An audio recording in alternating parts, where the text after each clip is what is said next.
नमस्कार। आज हम बात कर रहे हैं विचारों की शक्ति पर और उन्हें कैसे संवारा जाए, है ना? जी। इसके लिए हमने रॉजर लैम्फियर की किताब यूनिफाइड और बाबाजी यूनिफाइड 2025 यूट्यूब सीरीज को थोड़ा देखा है। हाँ। मिशन मतलब ये समझना है कि कैसे हमारे विचार हमारी हकीकत बनाते हैं। बिल्कुल। और उन्हें एक उच्च स्रोत से कैसे जोड़ें ताकि नतीजे बेहतर हों। सही बात है। और ये जो आप कह रही है ना कि सब कुछ एक विचार से शुरू होता है, हाँ। तो ये स्रोत मतलब ये जो यूनिफाइड चेतना की बात है वो यही कहते हैं कि हर चीज, ये पूरा ब्रह्मांड भी वो ईश्वर के ही एक विचार का समझे विस्तार है। अच्छा। और हम सब, आप, मैं, सब लोग हाँ। उसी एक पूर्ण, एकदम परफेक्ट विचार का हिस्सा हैं। तो मतलब हम नेचुरली ही पूरे हैं और ईश्वर के गुणों से जुड़े हैं, जैसे प्रेम, शांति। हाँ बिल्कुल, प्रचुरता, ये सब हमारे अंदर स्वाभाविक रूप से है और ये कोई रुका हुआ विचार नहीं है। ये ध्यान रखना जरूरी है। मतलब ये एक जीवित, एक डायनामिक शक्ति है जो लगातार हर पल रचना कर रही है। अच्छा, तो अगर हम ईश्वर की छवि में है, जैसा ये सूत्र बताते हैं, तो फिर क्या हम भी निर्माता हुए जन्म से ही? एग्जैक्टली, हम भी निर्माता हैं और हमारे जीवन के जो अनुभव हैं, हमारी परिस्थितियां, वो सब एक तरह से हमारी अपनी रचनाएं हैं जो हमारे ही विचारों से शुरू होती हैं। जैसे घर बनाने से पहले उसका नक्शा सोचते हैं, वैसा कुछ? हाँ बिल्कुल वैसा ही। और यहीं पर वो स्वतंत्र इच्छा, मतलब चुनने की आजादी वाला सिद्धांत आता है, वो बहुत अहम है। चुनने की आजादी कैसे? देखिए, हमारे पास चॉइस है। हम या तो ईश्वर के मूल विचार के साथ, मतलब प्रेम, शांति, आनंद के साथ अलाइन होकर कुछ रचें, ठीक है, या फिर हम अपने अलग विचारों से रचना करें जो अक्सर डर पर, कमी के एहसास पर या कंफ्यूजन पर आधारित होते हैं। और जब हम डर या कमी से रचते हैं तब नतीजा होता है संघर्ष, पीड़ा, दुख, जिसे ये सूत्र नरक का अनुभव कहते हैं। ओहो। पर दिलचस्प बात यह है कि ये चुनने की क्षमता ही, भले ही हम दुख रच लें, ये क्षमता ही हमारी दिव्यता का प्रमाण है। अच्छा, ये तो काफी गहरा है।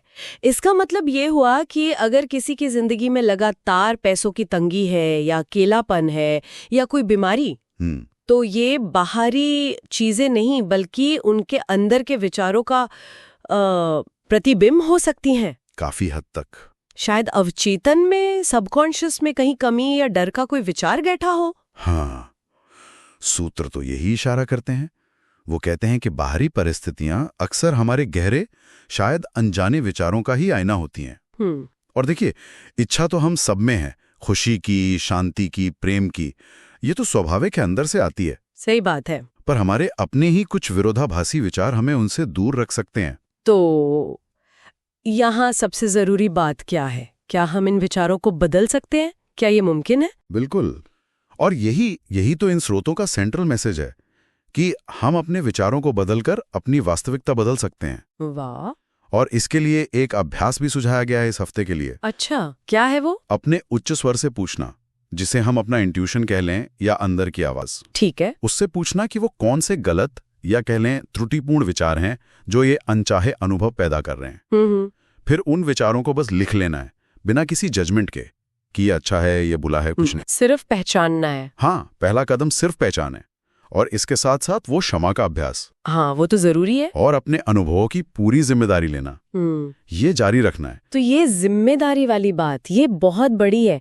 मतलब ये हमें विक्टिम मोड से बाहर निकालती है। बिल्कुल। कि हम हालात का शिकार नहीं है बल्कि अपने जीवन के एक्टिव क्रिएटर हैं। दोष बाहरी दुनिया का या किस्मत का नहीं। सही। बल्कि हमारे अपने मानसिक पैटर्न का है। हाँ, और इस नजरिए से देखें तो वो जो दुख या नरक की बात हुई, वो कोई सजा नहीं है। अच्छा। वो भी हमारी अपनी रचनात्मक शक्ति का ही नतीजा है, भले ही वो शक्ति नेगेटिव दिशा में इस्तेमाल हुई हो। और इसे समझना ही यही बदलाव की चाबी है। सूत्र ये भी कहते हैं कि डर उसी चीज को खींचता है जिससे डरा जाए। हाँ, ये तो सुना है, लॉ ऑफ अट्रैक्शन जैसा। कुछ वैसा ही समझ लीजिए।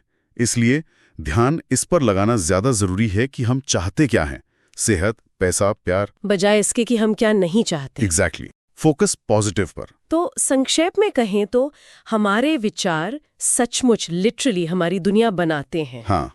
और हम जानबूझकर कॉन्शियसली ऐसे विचार चुन सकते हैं जो प्रेम, शांति, प्रचुरता जैसे दिव्य गुणों से मेल खाते हों। बिल्कुल। ताकि हमारी हकीकत, हमारा अनुभव बेहतर हो सके। एकदम सही कहा। और जाते जाते श्रोताओं के लिए सोचने के लिए एक सवाल छोड़ जाते हैं। हाँ, जरूर। अगर हमारी आज की हकीकत हमारे विचारों का नतीजा है।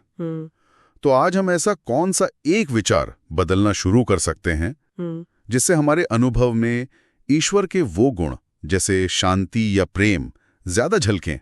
अच्छा सवाल है। और ये भी कि ऐसा कौन सा अनजाना विश्वास, कोई अनदेखा बिलीफ हो सकता है जो अभी भी चुपचाप हमारी दुनिया को आकार दे रहा हो?